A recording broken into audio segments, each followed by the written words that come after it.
So, hey guys, ketemu lagi sama gue, si Furio3012 di channel YouTube gue. Gimana nih? Daging kurban masih pada ada? Atau udah habis karena dijadiin sate, tongseng, gulai, dan segala macam? Oke, jadi seperti yang udah gue post di post community beberapa hari yang lalu, kalau gue tuh bakal mulai menseriuskan segmen ngebakul. Ya, meskipun udah ada 2 video eksperimental buat segmen ini. Oh ya, dan mungkin untuk segmen ini bakal diupload secara random, gak nentu banget. Ya, seenak jidat gue aja lah intinya buat uploadnya. Karena lumayan PR buat ngebakul ini tuh. Apalagi kalau misalnya animenya belum gua nonton sama sekali. Dan apalagi kalau di tempat yang legal itu nggak ada. Makin PR dah tuh. Oke, abaikan. Dan seperti yang gue post di post community juga, anime yang bakal jadi subjek eksperimen untuk segmen ini adalah anime Shangri-La Frontier.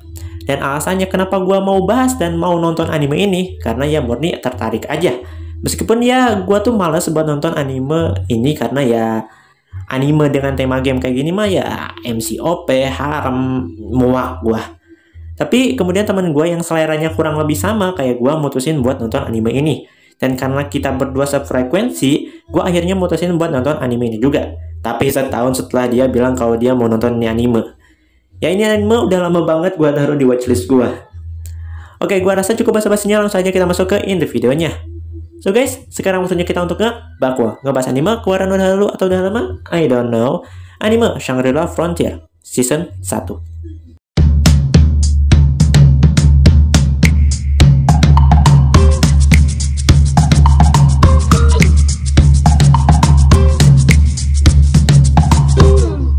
Oke, pertama mari kita omongin soal premis dan konsep dari animenya. Anime dengan tema game bisa gue bilang udah banyak dan juga udah pasaran banget di zaman sekarang. Apalagi kalau misalnya game dicampur isekai. Wah, udah ada tuh. Udah jadi combo yang tak terhitung jumlahnya. Dan gue pun berekspektasi mungkin anime ini bakal kayak isekai. Tapi ternyata enggak. Ya, anime ini bukan anime isekai, tapi anime dengan genre game. Anime ini mengangkat konsep yang cukup mengejutkan dan juga menyegarkan buat gue, yaitu menyeimbangkan antara dunia nyata dan juga dunia gamenya. Dengan si MC ini tuh adalah seorang gamer talent, ya meskipun udah biasa banget sih di anime. Ya intinya gue cukup suka dengan dan terasa menyegarkan dengan si MC-nya ini tuh nggak tiba-tiba masuk ke dunia game dan masih ada di dunia nyata. Ya intinya bisa bolak-balik dunia nyata sama dunia game lah. Karena konsep kayak gini tuh lumayan jarang banget dipakai di anime-anime zaman sekarang. Karena seperti yang gue bilang sebelumnya, tema animenya game dan udah tuh otak kita secara spontan mikir ini adalah anime isekai. Nah, Shangri-La Frontier ini tuh nunjukin kalau mau cerita tentang game, ya udah fokus ke gamenya aja, kagak usah masuk isekai segala macam. Dan menurut gua, buat anime yang memang bergenre game, sistem mengenai game Shangri-La Frontier-nya ini tuh dijelaskan dan dieksplor dengan cukup baik lah. Nah, hal mengenai gamenya juga adalah hal yang jarang juga dipakai di anime lain, yaitu ngejelasin mengenai cara kerja di gamenya, sistem gamenya gimana, dan perintilan-perintilan lainnya dari gamenya. Karena seperti yang gue bilang, ini memang jarang. Bukan cuma mengenai penjelasan gamenya, tapi anime yang menitik beratkan cerita pada game, pure bener-bener game, kayak e-sport itu jarang ada. Dan mayoritas genre gamenya ini tuh cuma kayak embel-embel doang. Dan yang jadi main fokusnya tuh nggak jauh-jauh dari fantasi lah, isekai lah, dan juga genre-genre lainnya. Jadi Shangri-La Frontier ini tuh jadi penyegar buat gue yang udah jenuh dengan anime yang katanya game, tapi nggak nyeritain soal game, atau turnamen game atau apalah gitu. Tapi karena anime ini memang benar-benar kental banget tentang gamingnya, plot ceritanya jadi agak terganggu. Nah, mari kita masuk ke bagian story atau ceritanya. Seperti yang gue bilang, karena animenya benar-benar kental banget dengan unsur game, storynya jadi keganggu. Bukan cuma keganggu lagi, tapi bahkan udah nggak ada ceritanya sama sekali.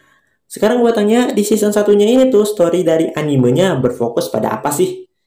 Apakah pada cerita Sunraku mengalahkan Lai Kagon atau berfokus pada trio gamer game ampas buat ngalahin Wezermon? Bukan itu. Ini murni cuma anime yang menceritakan karakternya bermain video game. Nggak ada motivasi kayak pengen jadi gamer profesional atau pengen ikut e-sport. Yang kata Menteri Komdigi, e-sport bukanlah olahraga cuma karena nggak keringetan.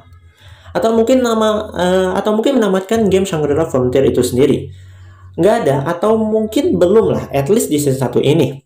Ini murni cuma mereka, para karakternya main game. Daily login lah, grinding lah, bikin party lah, ngalahin monster lah. Ibarat gini, gue main Reverse 1999, terus gue jadiin cerita gue yang lagi login di Reverse, kayak ngejalanin daily mission, grinding, atau ngelarin event segala macam sebagai anime. At least itu yang gue rasakan di season satunya.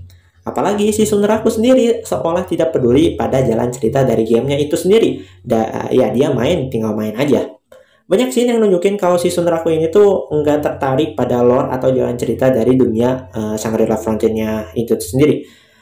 Oke, mungkin di sini gue harus sedikit ngomongin soal preferensi gue pribadi, di mana gue suka banget ngikutin cerita dari game, at least di tahap main story lah. Supaya apa? Supaya gue bisa paham dengan lore atau cara kerja dunia dari game yang gue mainin. Karena ya menarik gitu loh. Dan sayangnya nggak ada karakter yang benar-benar tertarik pada lore atau cerita dari game Shangri-La Frontier ini. Well, at least ada sisi pensil Gon tuh, tapi di tahap-tahap akhir cerita juga itu. Dan yang nggak masuk akal adalah Sunrakunya sendiri menurut gue. Dia bisa gue bilang dalam tanda kutip reviewer game lah, khususnya game ampas gitu. Dan sebagai reviewer, harusnya menilai dari keseluruhan aspek, mengomentari keseluruhan aspek. Dan kalau misalnya itu game, berarti yang diomongin itu ya kayak mekanisme gamenya, kontrol gamenya, gameplay, aset-aset yang dipakai, terus juga story kalau misalkan gamenya ada tipe yang naratif. Sementara Sunraku di sini kayak tipe gamer yang peduli setan soal story, yang penting gue bisa ngalahin bos terkuat dan pamer. Sebenarnya dia sepenuhnya nggak peduli ya. Dia masih peduli sama story dalam tanda kutip, khususnya unique quest-nya dia. Dan juga di akhir season, Sunraku seolah tertarik atau mungkin ditarik paksa untuk menyelami lebih dalam lore atau cerita dari gamenya. Jadi bisa gue bilang, anime ini kalau misalnya kalian tonton buat cari story atau jalan cerita yang menarik atau bagus, kalian nggak bakal nemuin itu. Karena anime ini tuh bukan tipe anime yang mengedepankan story, tapi lebih ke arah actionnya. Nah, sekarang mari kita bergeser dulu ke animasinya sebelum gue bahas story-nya lagi. Animasi di anime ini bisa gue katakan cukup konsisten dari episode 1 sampai terakhir di season satunya ini. Dan tentu ini jadi poin plus buat anime yang seperti gue bilang fokus ke actionnya. Dimana studio yang mengadaptasi anime ini adalah Situsi atau Challenge to Challenge, yang juga mengadaptasi anime Majuno Tabi-Tabi. Dimana gue juga kan mengapresiasi action di anime Majuno Tabi-Tabi, untuk sekedar atau buat anime yang menceritakan pada perjalanannya, fokus cerita itu pada berpetualang atau berjalan-jalan lah kayak gitu. Actionnya aja itu tuh udah bagus dan niat banget. Apalagi ini yang memang fokus di action. Bahkan untuk action yang sebentar, yang sebenarnya tuh nggak butuh perhatian banyak aja, udah bagus di anime ini. Dan mereka konsisten dengan animasinya yang bagus itu dari awal sampai akhir. Nah, kalau mau menang Best Animation tuh yang kayak gini, konsisten dari awal sampai akhir. Nggak kayak yang Ono, episode 8-nya doang yang bagus. Sisanya ya copy paste, tapi menang award sebagai Best Animation. Oke, baik kayak yang tadi. Jadi ya, kualitas animasi di anime ini bisa gue katakan bagus. Apalagi buat Sunraku yang memang karakter buatan dia adalah petarung jarak dekat dengan stat yang ngawur abis. Dan tentu dengan tipe petarung jarak dekat kayak gitu pasti banyak bagian tubuh yang bergerak kayak tangan, kaki, sendi, dan lain sebagainya. Meskipun dia untuk sekelas action animasinya masih belum fluid banget. Gue puas dengan animasi di anime ini, tapi masih belum nyampe tingkat kepuasan waktu gue nonton Fate Apocrypha waktu Jig versus Karna. Gue puas banget waktu ngelihat battle-nya mereka. Jadi kalau buat adegan Jig versus Karna di sini kan mereka lebih fokus ke movement karakter dan juga efek-efek dari pertarungan mereka.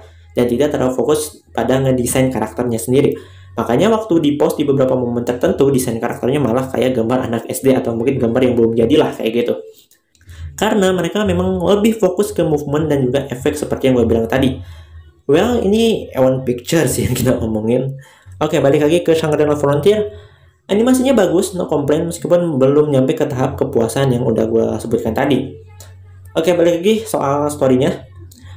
Memang sih, ini anime nggak punya story yang kuat, nggak punya story yang menarik. Tapi ya, mengingat tema utama dari anime ini adalah game, ya memang susah sih sebenarnya untuk bisa mengembangkan ceritanya dengan sangat luas di luar ranah game tersebut. Dan untuk tetap bisa mempertahankan eksistensi, this is just a game, this is game, itu memang susah sih. Karena dengan tema game yang pure game, hal yang bisa dikembangin paling cuma hal-hal yang seperti gue bilang, jadi gamer profesional atau mungkin ikutan e-sport, pokoknya di ranah-ranah kayak gitulah. Dan karena ranahnya cukup kecil juga ya, nggak bisa dikembangin jauh-jauh banget, ngebikin ini anime nggak punya sesuatu dalam ceritanya yang bersifat urgent. Makanya Shangri-La Frontier ini sering dibandingin sama Sword Art Online. Gue belum nonton Sword Art Online karena sampai sekarang ini anime masih belum menarik perhatian gue untuk ditonton. Tapi gue tahu di Sword Art Online itu kalau misalnya mati di dunia game bakal mati juga di dunia nyata. Koreksi saja kalau salah. Tapi di Shangri-La Frontier ini tuh nggak ada situasi genting kayak gitu karena ya this is just a game. Kalau gue mati gue bisa respawn lagi. Palingan gue rugi karena barang-barang di inventory gue tuh hilang, drop item lah jadinya. Udah gitu doang. Jadi kalau kita ngomongin anime ini di zaman sekarang, konsepnya yang pure game memang fresh dan dekat dengan kehidupan kita sehari-hari. Tapi konsep pure gamenya ini tuh mengekang cerita untuk tidak bisa berkembang kemanapun.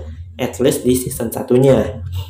Oke, next. Sebenarnya gue pengen ngomongin karakternya, tapi karakternya sendiri tidak memberikan impresi khusus buat gue. Nggak ada karakter yang punya personality yang menarik banget, cenderung biasa aja. Hambar sih enggak, tapi ya biasa aja sih buat gue. Dan gue penasaran, heroine di anime ini tuh siapa sih? Emo kah? Awalnya gue kira bakal Saiga loh. Dan ya karena karakternya nggak ada yang menarik banget buat gue, karena tema pure game, nggak ada tema drama segala macam, jadinya nggak ada development karakter sama sekali. Jadi ya gue bakal ngomongin cara anime ini menyampaikan ceritanya atau storytellingnya lah. Jujur banyak episode yang gue tuh ngerasa keganggu dengan bagaimana mereka menceritakan kejadian di episodenya. Kayak ada beberapa episode yang vibe-nya tuh setengah-setengah gitu di bagian akhirnya. Contoh kayak gini lah. Ibarat ada scene rapat, dan scene rapat itu udah berjalan beberapa menit, dan tiba-tiba episode berakhir di bagian yang nggak penting gitu. Kalau misalnya mau dipotong ya sebelum rapatnya dimulai, atau mungkin waktu karakter mau menyampaikan sesuatu yang penting. Nah, di anime ini tuh banyak episode yang diakhiri tuh yang penempatannya salah dan tidak memberikan kita perasaan kayak, wah, episode selanjutnya bakal kayak gimana nih? Jadi kayak nggak ada bait atau pemancing buat nungguin episode selanjutnya. Dan entah ini gua doang atau gimana, tapi banyak episode yang menunjukkan adegan yang sebenarnya nggak perlu panjang-panjang banget lah durasinya. Dan ini mempengaruhi mengenai poin yang tadi gue jabarkan. Sama satu hal lagi yang gue selalu merasa terganggu adalah mereka naruh adegan flashback di momen yang tidak tepat dan mayoritas itu nggak penting-penting banget. Maksud gue kayak waktu ngelawan Wezermon, tiba-tiba ada scene flashback waktu mereka masih melakukan persiapan buat lawan Wezermon. Kenapa nggak bikin beberapa episode full persiapan dan diskusi aja kok kayak gitu mah? Dan waktu lawan Wezermon ya udah tinggal full fight aja tanpa ada flashback segala macam. Maksud gue mereka flashback pada diskusi yang sebenarnya kita tuh udah tahu dan udah dengar. Dan ini mungkin bakal jadi poin terakhir. Gue kadang kurang nyaman dengan recap kecil yang ada di awal episode sama narator atau penjelasan yang tiba-tiba muncul dan menjelaskan istilah dalam dunia game. Kayak buff itu apa, debuff itu apa, respawn point itu apa. Entah emang dari sananya begitu atau emang hasil editan pihak Muse begitu. Tapi buat gue yang familiar sama game kadang kurang nyaman sih. Tiba-tiba huruf atau kata muncul di depan layar. Dan itu adalah kata yang sebenarnya gue udah paham. Gue nggak tahu target audiens dari anime ini tuh adalah apakah orang yang awam dengan game atau enggak. Tapi gue sedikit ragu sih dengan wibu yang tidak familiar dengan game itu, gue ragu sih. So, itulah dia poin-poin yang bisa gue jabarkan dari anime ini. Secara overall, anime ini worth it lah buat ditonton. Apalagi buat kalian yang nonton anime itu nggak mau mikir. Tapi kalau misalnya kalian ada tipe orang yang sama kayak gue, yang mempermasalahkan story dan lain sebagainya, kayaknya sih pasti bakal ngerasa ada yang kurang dari anime ini. Karena ceritanya biasa aja, template banget gitu, standar. Iya kan? Dan kalau misalnya harus gue kasih rating buat anime ini, gue bisa kasih rating 7/10. Ya, nilai segini ketolong animasi sama tema yang sedikit menyegarkan, yaitu pure game buat gue secara pribadi. So, itulah dia guys video gue sedikit ngebahas dan juga berbagi experience setelah nonton anime Shangri-La Frontier Season 1. Gimana menurut kalian? Gue yakin kalian pasti punya pendapat lain, jadi silahkan taruh aja di kolom komentar. Dan mari kita berdiskusi dengan santai. Sekian videonya, gue Firyu Tekno 2 pamit undur diri. See you in the next time in next video content. Bye-bye!